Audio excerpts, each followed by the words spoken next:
Hi everyone, a very good evening and welcome to today's live session. This is Gayatri here. So today's session is for the SBI mains examination that is coming up in the month of July, and we are going to be looking at questions from the data analysis and interpretation section in today's session. Yes, so if you look at this data analysis and interpretation section in the mains examination, questions are mainly from data interpretation or data sufficiency. Then you get questions on caselets, right? These are the general types of questions that can come in this particular section in the mains examination. And I hope all of you have started your preparation for the mains examination. See, the prelims exam is over and the mains examination is happening in July, even though the results are yet to be announced.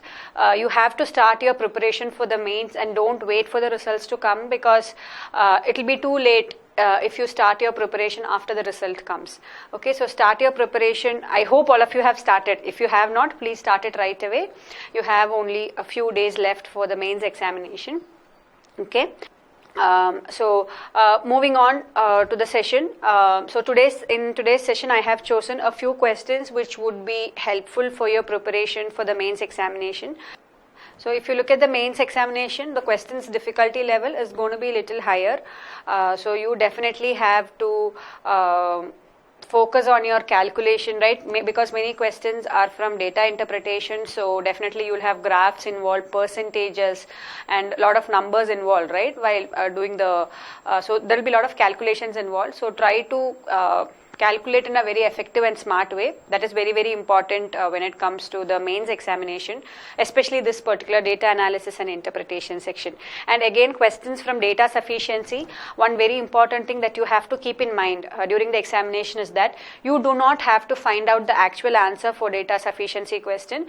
Just see if the given information is enough to arrive at the answer. If it is enough to arrive at the answer, mark your answer and move on to the next question. Don't waste your time finding out the actual answer, right? The actual answer is not required. You just need to know whether the given statement is sufficient to arrive at the answer or not. Okay, so now let's get started. A lot of you have already joined the session. So the first question for today's session is there on your screen. So this is the first we are going to be solving a pie chart. So what is given here? Given below are two pie charts which shows the percentage distribution of male employees and female employees working in 6 different companies out of the total male and female workers respectively in these 6 companies. Note, if it is said that the number of employees working either male or female, then it means sum of employees working both male and female. Okay. So look at the first question and try to solve this question on your own and give me the answer. So once you guys give me the answer, I'll start solving. What is the first question? What is the difference between the total number of employees working from company D and those female working in company C and E together? How will you solve this question? What is the answer that you get? You should be giving me the answer by now. Is it that difficult? Alright, so let me start solving it. What is the difference between the total number of employees working in company D? So, how many employees are there in company D? See, out of 2,400 male members, 12% belong to company D. Similarly, out of 3,200 female workers, 20% belong to company D. So totally how many workers are there in company D? See, out of this 2,400, 12%, right, belong to company D, and out of this 3,200 female, 20% belong to company D. Now, what is 12% of 2,400? See, what is 10% of 2,400? 10% of 2,400 is 240. What is 2% of 2,400? 48. Correct? So what is 12% of 2,400? 288. See this calculation, right? Splitting like this and adding, right? You have to do it in your mind. Do not write down like this. I am just explaining it to you, so I am writing it down. So whenever you have questions where percentages are involved, right, instead of trying to multiply 24 into 12 and finding that out manually, the easier way to solve it would be to split these percentages and solve. This 12% can be taken as 10% plus 2%, correct? So what is 10% of 2400? 240. What is 2% of 2400? 48, correct? 1% will be 24, 2% will be 48. So 240 plus 48, 288. So in many cases, it would be easier to split the percentage like this and solve. Again here, very easy, right? See, what is 20% of 3200? Now here solving it in both ways is easier. You have to do 32 into 2, correct? That is 64, or it will be 640, right? 3200 into 20 by 100, which is nothing but 640. So, how many employees are there in company D? Number of females in company D is 640. Number of male in company D is 288.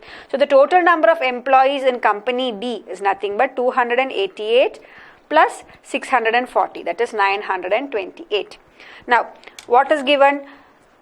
What is the difference between the total number of employees working from company D and those female working in company C and E together? So, C and E, females working in C and E together we have to find out. So, how many females are there in company C? 13%, correct? In E, 21%. So, put together 13 plus 21 or 34%, right? 34% of the total number of females are working in company C and E together, or 3200 into 34 by 100, correct? Or that is nothing but 1088 females are there in company C and E together,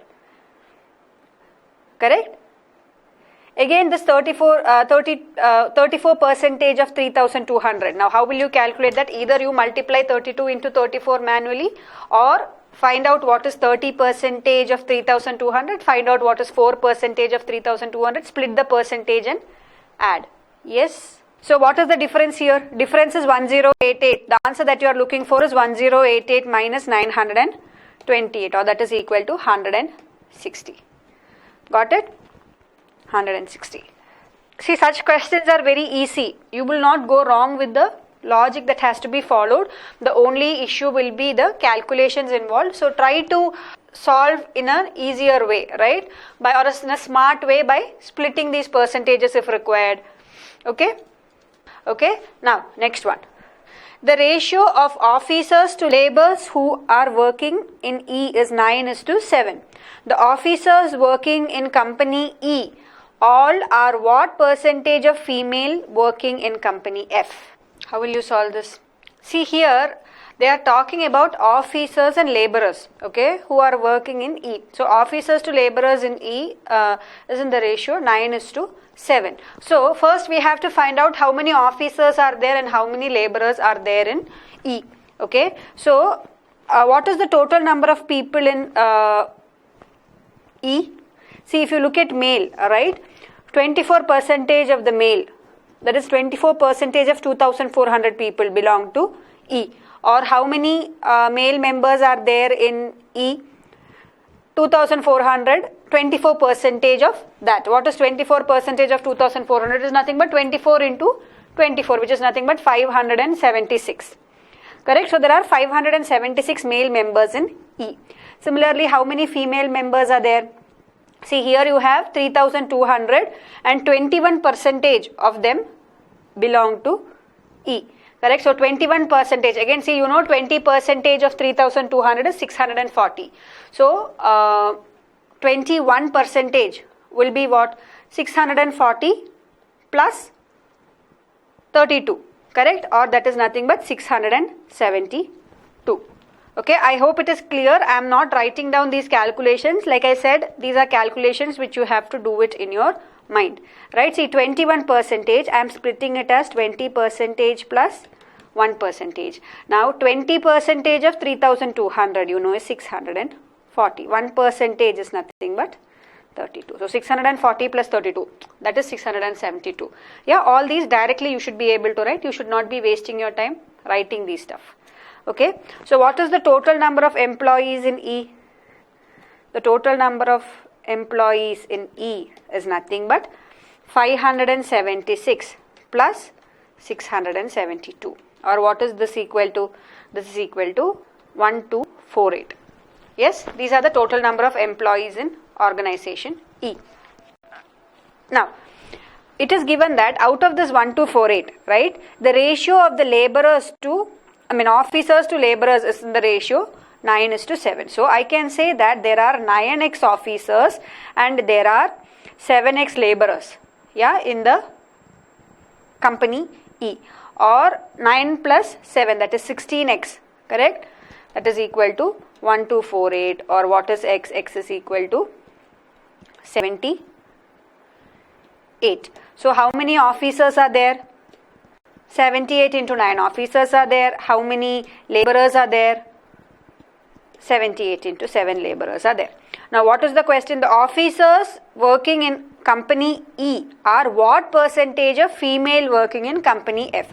How many females are there in company F? See, out of 3,200 females, 5% belong to company F. Now, what is 10% of 3,200? 320. So, what is 5% of 3,200?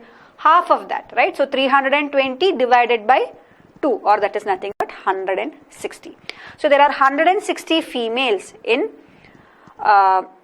company F. So, what is the answer that we are looking for? So, what is the percentage, correct? They are asking for the percentage. So, 78 into 9 divided by 160 into 100, correct?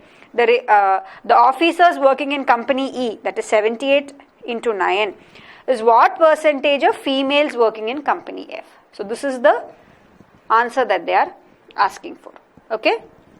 So, solve this and find out the answer, that's all. So, what will your answer be? Your answer will be 438 point some value, basically it will be 438, 3 by 4, yeah? Option C will be your answer. So, shall we move on to the next question? Is it clear? See, these calculations, right, don't waste your time writing it down like this. Like I said, try to do these in your mind. And now, how will I do it in my mind?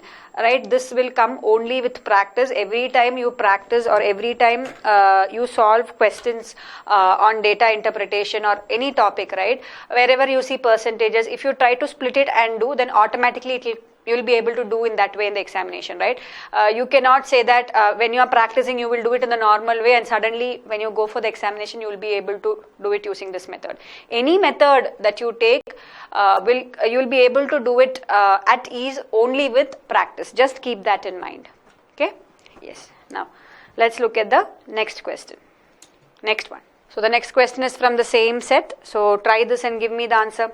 It's very easy. What is given? 5 by 12 of male employees of company E are graduates. So, how many male employees of company E are graduates? 5 by 12, right? So, how many are non-graduates? See, if 5 by 12 of the male employees of company E are graduates, then I can say 7 by 12 of the male employees of company E are non-graduates, okay? See, the question is you have to find out how many male non-graduates are there, correct? First, you have to find out how many male non-graduates are there in company E.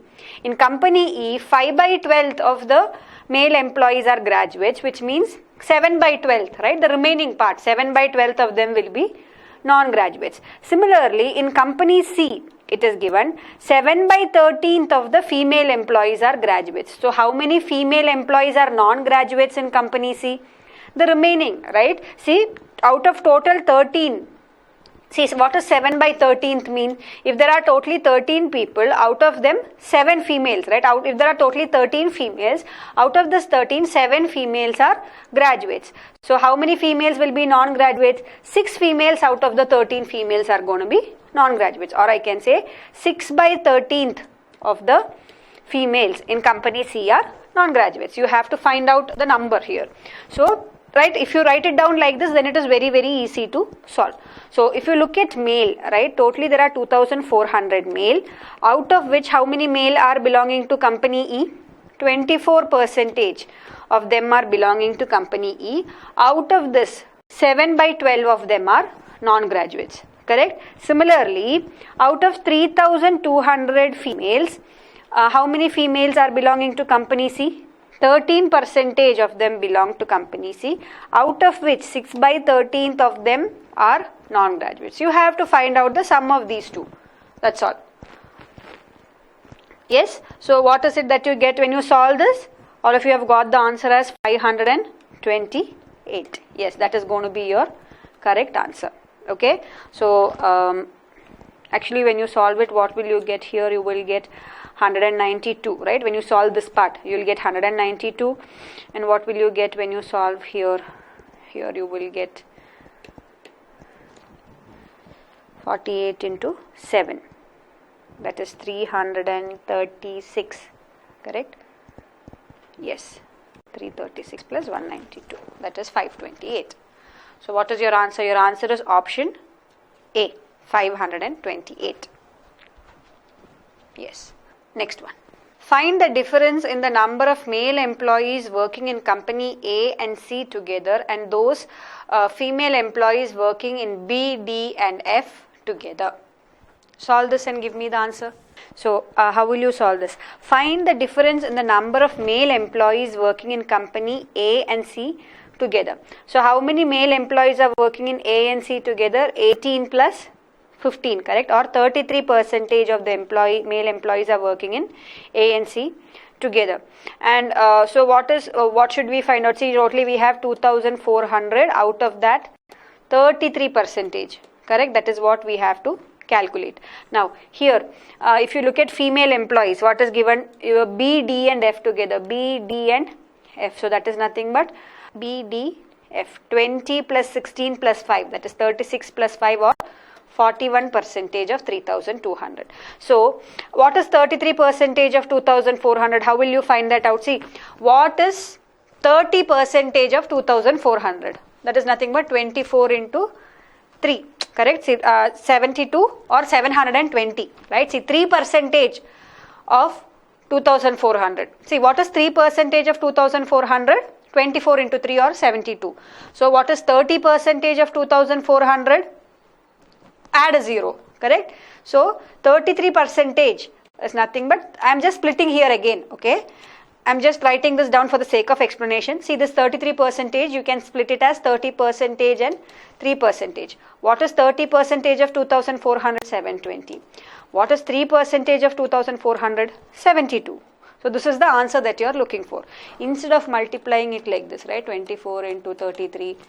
This is the easier way, no? You know what is 24 into 3? 72. So you just have to do 720 plus 72, which is nothing but 792. Similarly, what is 41% of 3,200? Now, what is 40% of 3,200? 32 into 40, right? Or what is that? That is nothing but 1280 plus 41%. Again, here, what I am doing is, I am splitting this as 40% and 1%. So 1280 plus 32, correct? 1% is 32, or this is 1312. Now what is the question? You have to find this difference, correct? So you have to find out 1312 minus 792. That's all. Very easy, right? When you split it and do, it's actually very, very easy. So what will be the answer that you get here? 520. Option B is your answer. The difference in the number of male employees working in company A and C together to those of female employees working in B, D and F together. So your answer will be 520. Yes, all of you have got this answer. Good. So let's move on to the next set. Now before I move on to the next set, another tip, okay, that you can keep in mind when you get questions on data interpretation is that sometimes in some sets, right, not all the questions will not be easy, right? Some questions will be very calculative. So out of the 5 questions or 6 questions that comes from one particular graph or set, there can be 3 questions which are very easy. You can solve it, and if there are some questions which are very calculative, don't waste your time on that question alone, right? You can either keep it towards the end or skip the question, because questions which are too calculative, right, no point in wasting your time there. At least keep it towards the end, right, so that the same time can be utilized in a better way for other easy questions. Okay, this is another thing that you have to keep in mind. Always choose the questions wisely. That's very important. Now, moving on, next. So the next question, we are moving on to a set, data sufficiency set. So solve this and give me the answer. Very easy question. No, by now you should be giving me the answer. See, such questions, you have to solve it without using pen or paper. Just read the question, give me the answer. That's all is required for this question. What is the cost of painting 2 adjacent walls of a rectangular hall which has no doors or windows? See, whenever you find out the cost of painting, what will you do? First, you have to find out the area of these 2 walls, and then you have to find out the cost, right? Per square meter, what is the cost to paint? Then only you will know the total cost, correct? Like to paint per square meter, it is 5 rupees. Something like that should be given. Now, look at the statements that is given. The first statement says the area of the base of the hall is 112 square meters. The second statement says the breadth, length and height of the hall are in the ratio 7:4:3. And the third statement says area of one wall with length as its base is 168 square meters. So basically, if you see all the 3 statements, they are talking about the dimensions, right? What can be the dimensions? What is the length, breadth, height? Some information related to that is given. Now, using all these 3 statements, the maximum, right? See, I'm not even reading exactly what is given in the statement. Max using such information given, I'll be able to find out what is the length, breadth and the height. Might be combining the statements, I'll get the answer, or might be by using 2 statements, I might get the answer. But to find out the cost of painting, right, of adjacent walls, I will need to know the cost per square meter, right? Then only I will be able to find the total cost for a given area, which is not given in any of the statements. So what will be my answer? My answer will be all these 3 statements together are not sufficient to arrive at the answer. See, there should be some information about the cost that has to be given, correct? Then only we will be able to find the answer. No information about cost is mentioned here. So you cannot get the answer. Yeah, the cost cap per square feet can be 1 rupee. Square meter can be 1 rupee or 2 rupee, whatever. So without knowing any information of that sort, I cannot find out. Option E will be your answer. Yes, a lot of you have given me option E as the answer. Very good. Next one. What is given here? 8 men and 12 women can complete a piece of work in 24 days. So 8 men and 12 women can complete a piece of work in 24 days. And how many days will it take 12 men and 6 adults to complete the same work? So you have to find out how many days will it take 12 men and 6 adults to complete the same work. Now, first statement says 8 men can complete the work in 24 days and 9 women can complete the work in 32 days. But see, here the question is how many days will 12 men and 6 adult? So when I say 8 men can complete the work in 24 days and 9 women can complete the work in 32 days, using that I cannot find out this, right? See, I don't know what is the time taken by adults to complete the work. Without having any information about that, I cannot find this out. So using statement 1 alone, I am not able to arrive at the answer. Now, look at the second statement. The second statement says efficiency of 1 adult is equal to 3 women, or I can say 1 adult is equivalent to 3 women. So here, this statement, how can I rewrite this? I can read it as 12 men plus, see, 1 adult is equivalent to 3 women, or 6 adults will be equivalent to how many women? 18 women. So this whole expression, right, I can rewrite it as like this.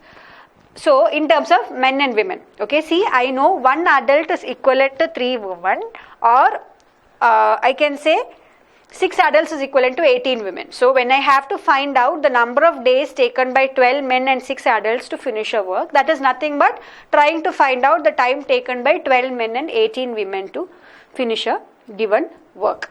Okay. Now, the total work remains constant, correct? From this point, you will actually be able to find out the number of days, right? This question mark, you will actually be able to find out. Let us take this as D days. Now, how can I solve it from this point? See, I know the total work is constant, right? See, 8 men and 12 women. Okay, right? Totally they are working for 24 days. So in one day, if they complete so many units of work, in 24 days, they will complete some total units of work, right? Which is going to be constant. The same will be completed by, in D days, by 12 men and 18 women. Here at this point, remember, you can rewrite this equation as, see, this is nothing but 16 into 3 by 2, correct? That is nothing but 24 of 8 men plus 12 women. Take this 3 by 2 inside, what will you get? If you take this 3 by 2 inside, this will become 16 into 24 by 2, correct? Or that is 12m plus 36 by 2, 18 women, right? This left hand side can be converted like this, and this is equal to D into 12m plus 18w. You can cancel these two out, or you can say D is equal to 16. Yes, so using the second statement alone, I am able to find out the value of D, which is what is asked in the question. So what will be your answer? Actually, only 2 is enough to arrive at the answer. Now let us look at statement 3. Now again, statement 3 says the amount of work done by a woman is 1/3 of the work done by a man in one day. If I use statement 3 alone, again I don't know anything about the adult, right? How much work they are completing or any comparison not given. So using only 3 also, I am unable to arrive at the answer. So if you look at the options, there is very clearly an option saying only 2. So that has to be your answer. Is it clear? Is it clear to all of you?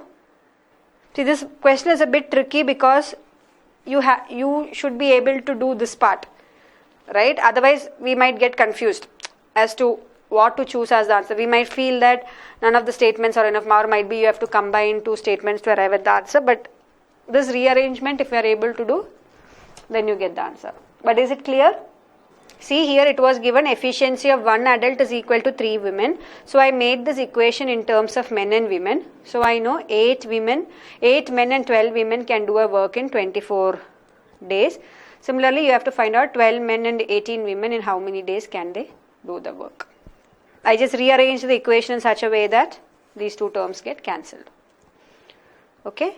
Basically, see, if I have too many unknowns, right? I have M, W, D. Now, if I have all these together, solving this seems to be difficult, right? So, what I did was, see this 24. See, basically, I wanted to make these two similar. I am trying to do that so that I can cancel it out, right? So, what did I do? This 24, I am writing it as 16 into 3 by 2, correct? So, if I take this 3 by 2, that basically I am trying to make this as 12 and this as 18.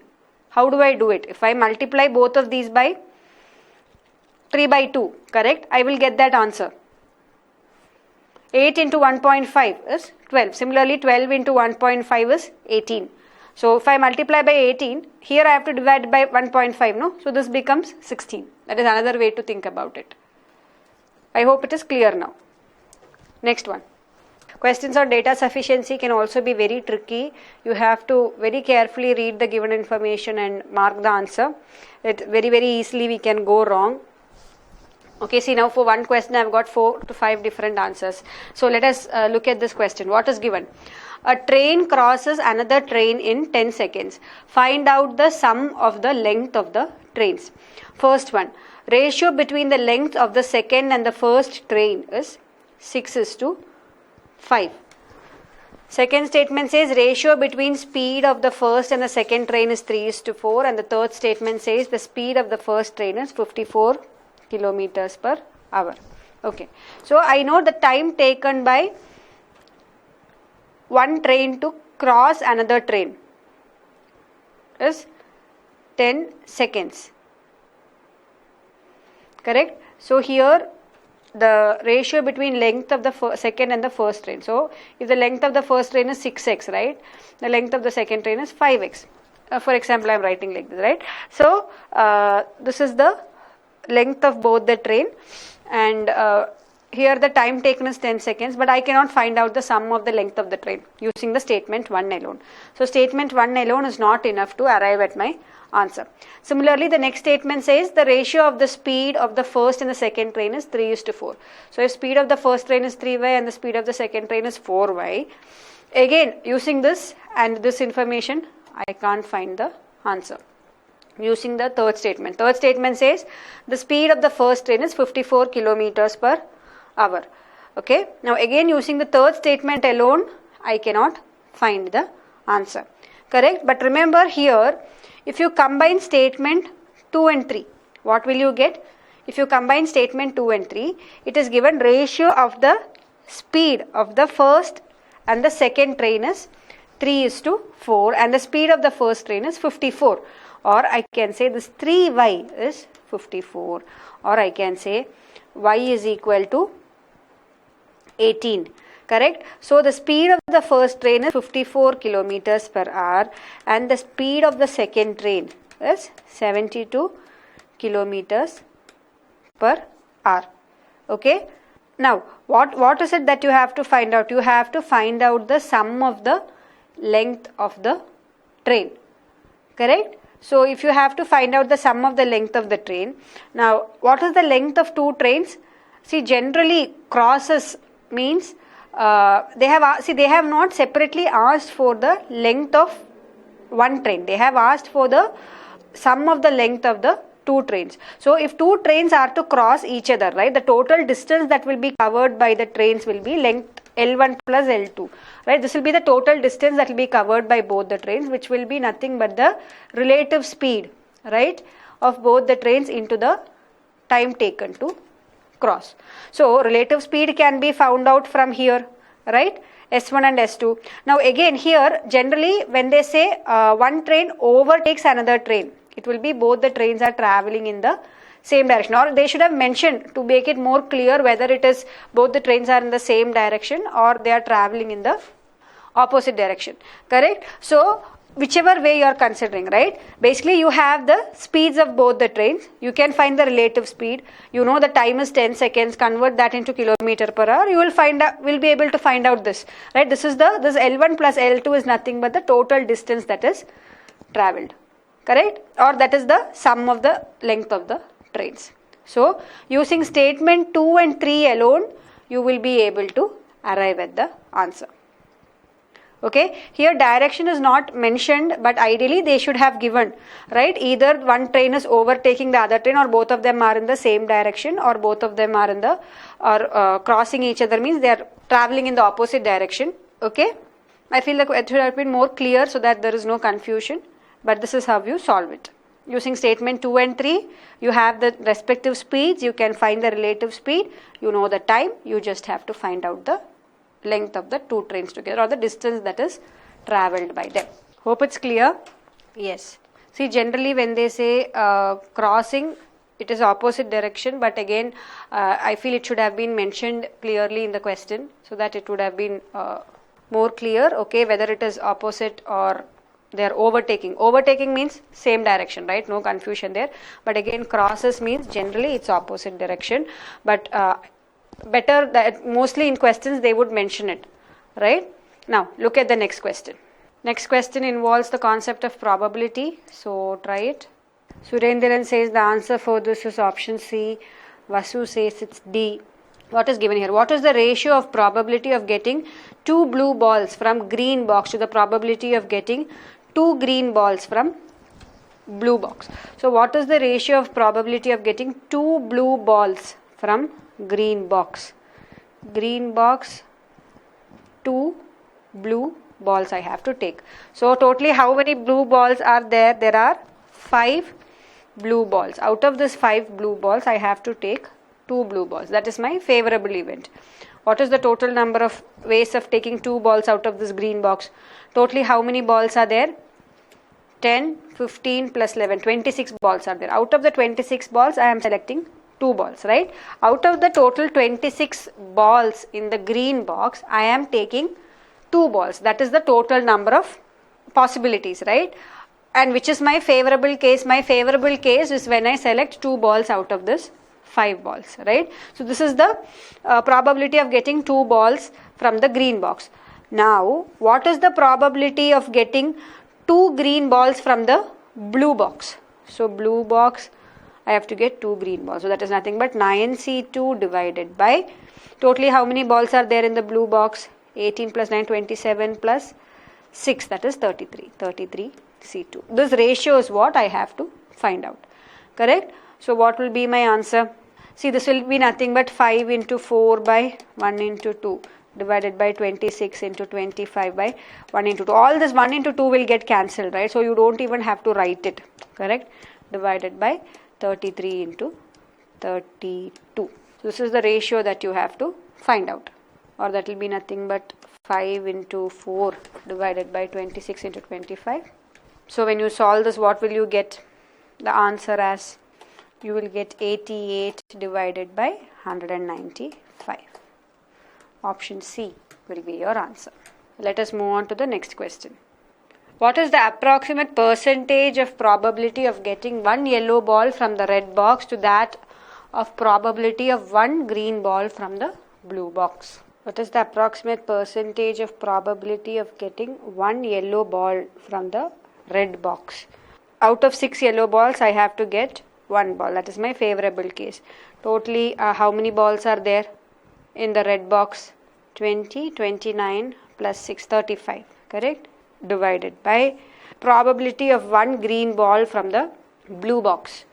One green ball from the blue box. So that is nothing but 9C1 divided by, here you have 27 plus 6, 33. Out of total 33 balls, I have to choose any one of the 9 balls, or it is nothing but 6 by 35 divided by 9 by 33, which is nothing but 6 by 35 into 33 by 9, correct? When they are asking for percentage, this into 100, correct? That's the percentage that you are looking for. So what will be the answer that you get? 22 divided by 35 into 100. That's the percentage that they are looking for. So that will be approximately 63%. I think the exact answer will come to 62.85, which is approximated as 63%. Anyway, they have also asked for the approximate percentage. So you need not worry about the answer, none of these there. Next one. Find the probability of getting one red ball and one blue ball from the red box. So one red ball and one blue ball from the red box, and one green ball and one yellow ball from the green box. One green ball and one yellow ball from the green box. So first let us find out the probability of getting one red ball and one blue ball from the red box. See, remember, and means multiplication, correct? So what is the probability of getting one red ball from the red box? Totally out of this 9 balls, right, I have to select one ball, correct? Find the probability of getting one red ball from the red box. So one red ball, getting one red ball is nothing but out of this 9 balls I have to select one ball. Similarly, what is the probability of, what is the chances of getting, or how can I get a blue ball from the red box? Out of this 8 blue balls I have to select one blue ball. So I have to get one red ball and one blue ball. So the total number of cases will be 9C1 into 8C1. So I have to select one red ball from the 9 red balls that are there, and I have to select one blue ball from the 8 blue balls that are there. Now totally how many balls are there in the box, red box? Totally there are 35. Correct? Totally there are 35 balls. Out of 35 balls, I have to select 2 balls. Correct? So basically what is happening, see, I have to find out the probability of getting one red ball and one blue ball from the red box. So basically from the red box, I am picking 2 balls, or I am selecting 2 balls, which can be done in 35 C2 ways, which is the total number of ways. And which are my favorable cases? My favorable cases is 9C1 into 8C1. One red ball and means multiplication, one blue ball. Okay, so this is the first one. Or what is the answer here? It is nothing but 9 into 8 divided by 35 into 34 divided by 1 into 2, 35 into 17, which will be nothing but 72 divided by 595. Now second one also you have to check. You cannot directly mark this as the answer because there is an option none of these also. Similarly, second one, what will you find? What should you find out? You have to find out probability of choosing one green ball and one yellow ball from the green box. So in the green box, totally how many balls are there? 10, 15, 26, right? Out of this 26 balls, I have to totally select 2 balls, and which will be my favorable cases. I have to choose 1 green ball and 1 yellow ball. So 3C1 into 7C1, or that is nothing but 21 divided by 7 3s are 21, correct? 21 divided by 26 into 25 by 2, or that is nothing but 21 divided by 325. So what will be my answer? My answer will be option A, 72 by 595 and 21 by 325. All of you got it? Good. Let's move on to the next one. So the next one is a very different type of question here. I thought I'll take this up so that you are used to solving such questions. So basically they have given some data in the form of a table here, and some information is missing in the data. Now based on this table, there are some data sufficiency questions that are being asked. Okay, so what is given here? The students who belong to different schools: Pratibha, Navodaya, Shantiniketan and Alphabet. The following table gives the number of students belonging to 4 schools during the period of 2011 to 16. Some data is missing which has to be calculated. A question followed by 2 statements numbered 1 and 2 is given. You have to read both the statements and give the answer as per the following options. So let us look at the first question in this. So read the question, look at the statements and try to arrive at the answer. Okay, so what is given here? Find the number of students belonging to Navodaya school in 2012. So you have to find out the value here. Now, see what is given.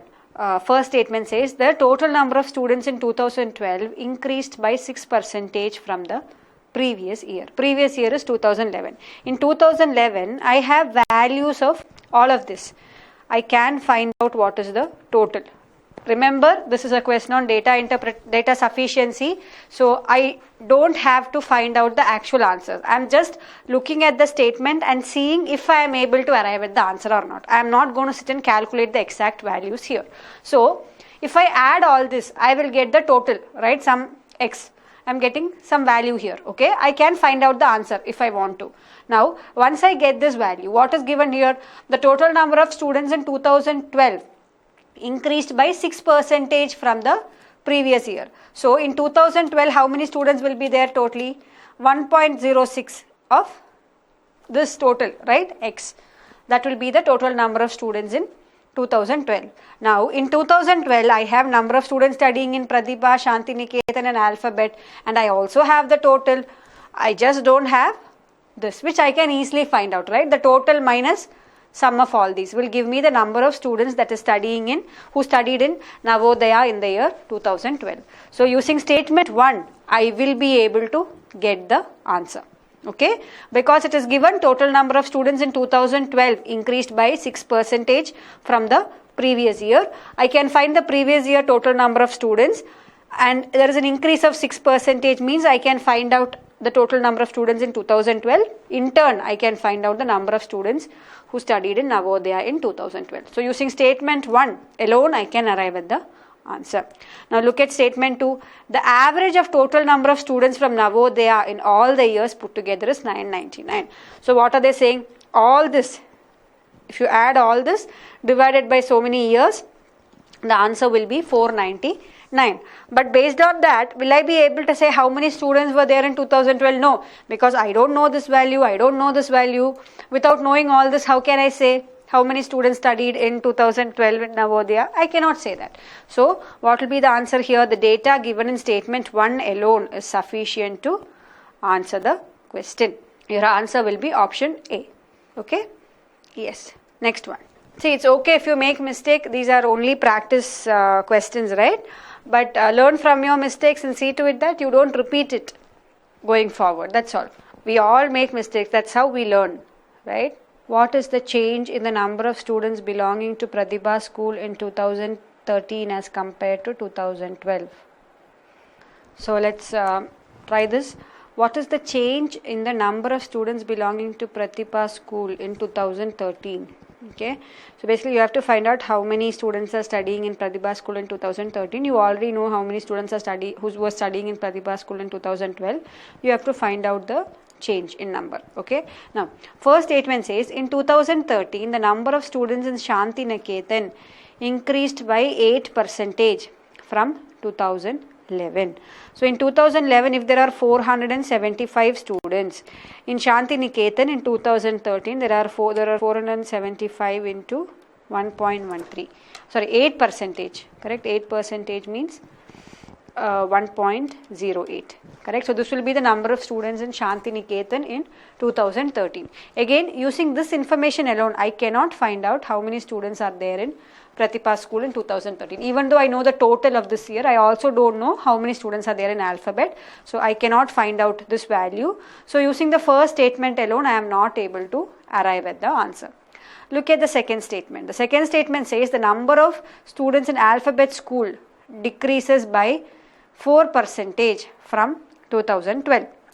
So according to second statement alone, correct? What is it that I am getting? If there are 525 students in 2012, right? How many students are there in alphabet in 2013? 525 into 0.96. Again, using this alone, right? I cannot find out how many students are there in Pratibha school, because in this case I don't know about the number of students in Shanti Niketan. So using statement 2 alone also I am not able to arrive at the answer. Okay. Now, if I combine these two statements together, right? So from the first statement I got here, correct?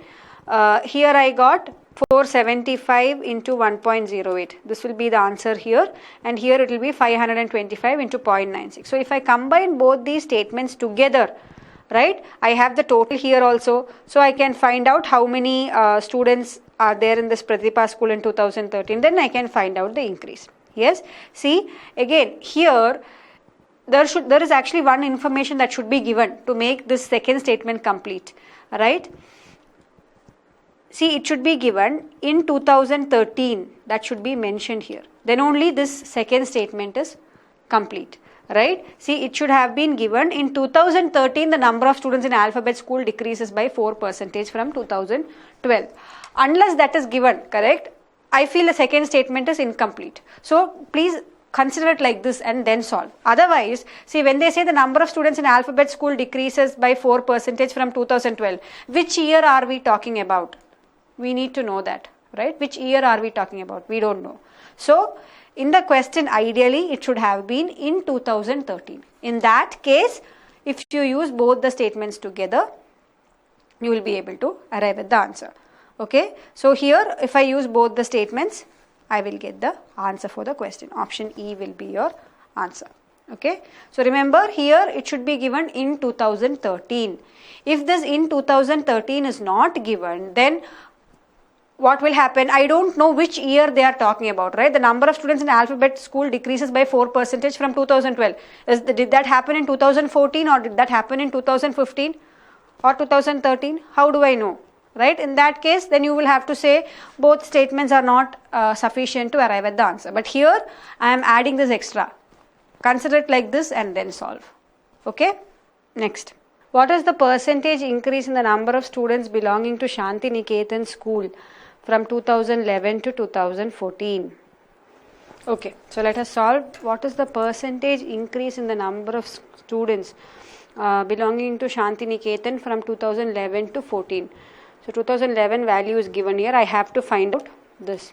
Yeah, if I find that out, then I can find out the percentage increase of the number of students from 2011 to 14. Now, statement 1. The difference between the total number of students in the year 2016, all schools together, and the total number of students in Shanti Niketan over all the years together is 992. So the difference between the total number of students in the year 2016. Okay, so let this be x. Okay, if I add all this, right, I will get this value of x. I can find out the value of x. I am not going to find it. So this x, okay, minus total number of students in Shanti Niketan, right? Shanti Niketan put together, if you add all the students in Shanti Niketan, this answer is given as 992. So basically, if I add all this together, right, and I subtract from X, this answer I get 992. Or basically from the first statement, what I can find out is I can find out this sum, right? In Shantiniketan, totally over the years, how many children have studied. But using that, I cannot find how many children studied in 2014 because I also don't know how many children studied in 2013. And based on the given information, I can't find that out. So using statement 1 alone, I am not able to arrive at the answer. Okay. Now, next one, statement 2. What does statement 2 say? In 2014, so this alone is not enough to arrive at the answer. Statement 2 says, in 2014, the number of students in all the schools except Shantiniketan is same as that in the year 2011. So, in 2014, the number of students, right, in all the schools are remaining the same. So, if here it is 485, here also 485, here 494, here also 494, here 496, here also 496. Shantiniketan alone has changed, and here you know the total also. So you can find out how many children are there in Shantiniketan, right? This can be found out because you know the total minus sum of these three will give you the number of students studying in Shantiniketan in 2014.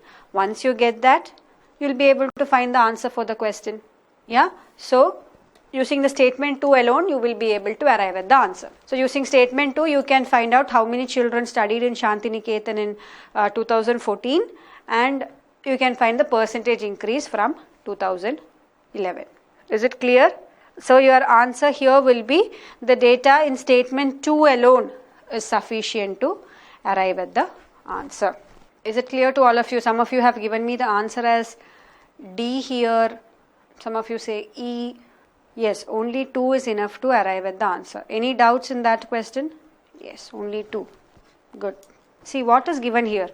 You have to find out the percentage increase of number of students in Shantiniketan from 2011 to 14. I know how many students studied in Shantiniketan in 2011. I have to find out how many students study in Shantiniketan in 2014. Using the first statement, right? What is given in the first statement? See, the total number of students who study in 2016, right? I can find the answer. I just have to add these. Okay, I am getting some answer y here. Let the sum be y. Okay, this y minus total number of students who study in Shantiniketan, right? The sum of all these together, that is given as 992. But from that, I cannot find out how many students are studying in 2014. Correct? I can only find out totally how many students studied in Shantiniketan over the years. See, I don't know this, I don't know this. I don't know two values. So, I cannot find out the number of students who studied in Shantiniketan in 2014. Hence, I am not able to arrive at the required answer. But when I look at the second statement, it is given in 2014, all this is remaining the same except for Shantiniketan. If all this is same, I know the total also. So, only one value is missing. I can find that out. Yes? So I think with that we are coming to an end of the questions chosen for the session. Any doubts in any of the questions that we solved? I hope the previous question was clear. I hope there are no doubts there. Any doubts in any other questions that we solved? Anything that you would like to ask me? Else we'll wind up the session. So like I said, the SBI prelims examination is over. The mains examination is coming up. I hope all of you, like I said in the beginning of the session, I am hoping all of you have already started your preparation. Else please do start your preparation. Okay. And questions in the mains examination is going to be a little more difficult than the prelims examination. But like I said, choose the questions wisely and try to manage your time in the best way possible. That is very, very important. Okay. So that is it from us for now, and I will see you in the next session, and this is Gayatri signing off. Till then, take care. Bye bye. Good night.